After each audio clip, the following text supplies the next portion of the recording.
Welcome to Let Me Fix This. Enjoy the video. You start by verifying prerequisites: an Azure Cosmos DB Core (SQL) account, the endpoint, and a valid key or Azure AD role, and Power BI desktop installed. Open Power BI and choose Get Data, then select Azure Cosmos DB. Enter the endpoint and key when prompted. This authenticates you. Why now? Because authentication gates the rest of the flow. Once connected, Power BI will list databases and containers, so make sure you pick the right container to sample data from before moving on. Once done with the initial connection, you refine which documents to import. Use the native SQL query box to limit rows or filter by partition key for performance. In Power Query, expand nested JSON fields, convert types, strings to numbers/dates, and remove unneeded columns. That reduces model size and speeds refresh.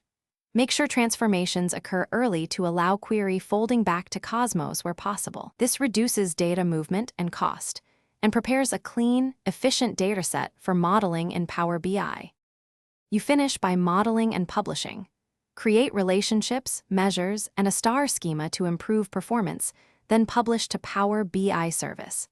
If your Cosmos DB is in a VNet or private endpoint, configure an enterprise gateway or virtual network data gateway and validate authentication in the service.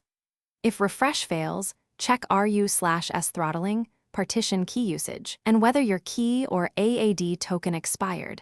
These are common failure points. If you hit cores or permission issues, recheck RBAC roles and endpoint